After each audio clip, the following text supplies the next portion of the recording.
Hi peeps! Today we will make a pineapple pecan coffee cake.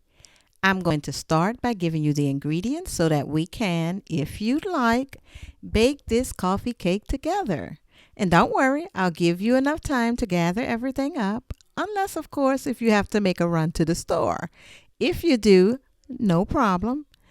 Just watch the beginning for the ingredients list and pause the video and make your store run, and then come on back to the video and let's bake together.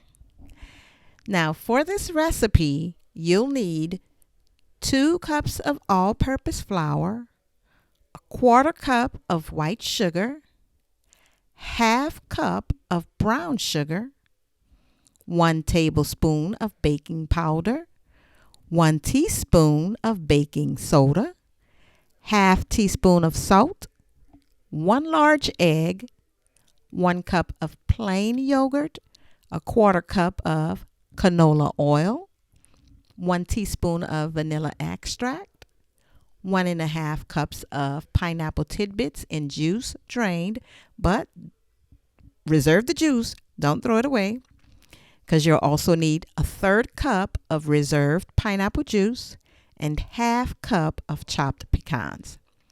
So, as you can see here, I've already prepared my ingredients.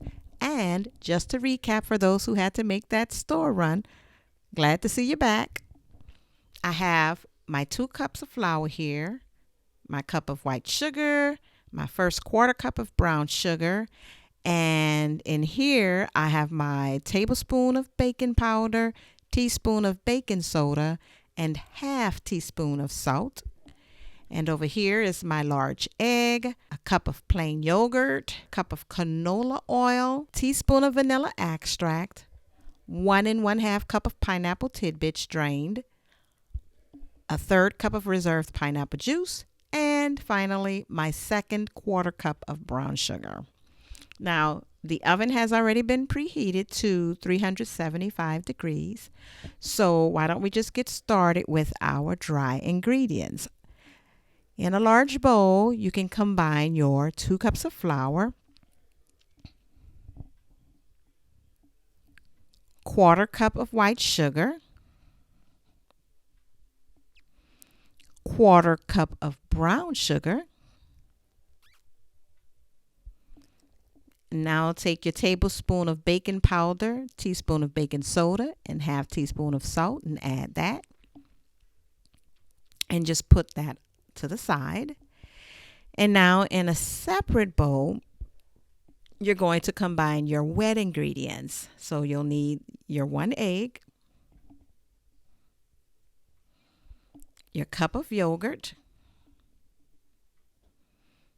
the 1/4 cup of canola oil, a teaspoon of vanilla extract, and then just whisk that mixture together until it's smooth.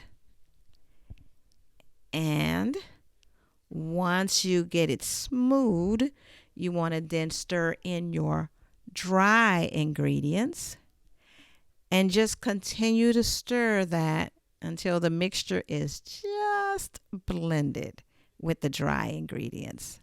Now, when there's no dry flour in the bowl or on the sides of the bowl, and that mixture have an appearance of yeast, then you know you've reached that just blended consistency. So next, after you've done that, you want to go ahead and add your 1/3 cup of reserved pineapple juice. And then we're going to put the pineapples in and fold those into the mixture we've just created. And again, you want to continue folding that until the mixture is just blended. Okay? And once you get it the way you want it, now you take your lightly greased baking dish. I like to put it up on the sides as well, and just pour that blended mixture into your baking dish, just so. Yeah, just pour it in there. And after you've done that, here's a change that I've made to fit my liking. Now, instead of making a layer of crumb, which requires stirring in a quarter cup of brown sugar and a quarter cup of chopped pecans in a small bowl, and then sprinkling it over the top of the mixture, and then you will be done. But instead, I sprinkle a quarter cup of pecans over the mixture, and then I mix that in because I love to have pecans throughout my coffee cake. So after I've done that, then I go ahead and I sprinkle a quarter cup of or less of the chopped pecans, and then about a tablespoon of brown sugar over the batter, and I let that sit. And now that that's all done, we'll then place this into the preheated oven. Again, that's at 375 degrees.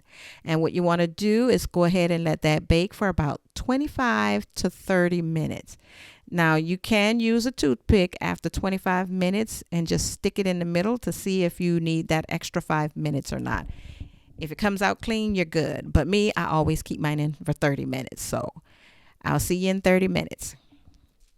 Okay, so here we have the finished product, coffee cake minus the crumb with extra pecans within the cake. Now, once this cools, I'll take a piece and I'll let you know how it turned out.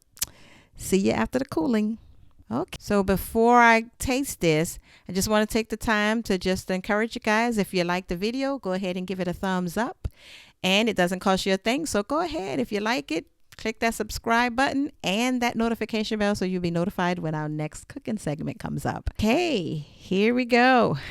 You see how that looks? Looks scrumptious, doesn't it? Now I'm going to go ahead and take a bite of this. Well, a forkful of this for you.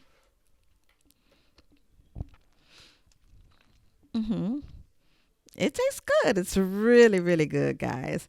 And when you see me put my fork in it, you can see the sponginess of it. So that's perfect. But also there's a great balance of pineapple and pecans that I taste. Neither one of those things are overpowering. Yes, despite me putting the extra pecans in there, it's not overpowering. And the cake isn't overly sweet. Now, the only thing that I would recommend or suggest to you guys is when you prep your pineapple tidbits, make sure you keep them in like a strainer of sorts and have something underneath it so it can drip in, because prepping it and leaving it to sit, juice is steadily coming out of that. And so it makes the pineapples extra wet. And so when you put it in your cake, it's going to make a little extra moistness that you don't need. And therefore, if you taste the cake, you'll taste wet spots in some places until actually it sets, and then that will be gone.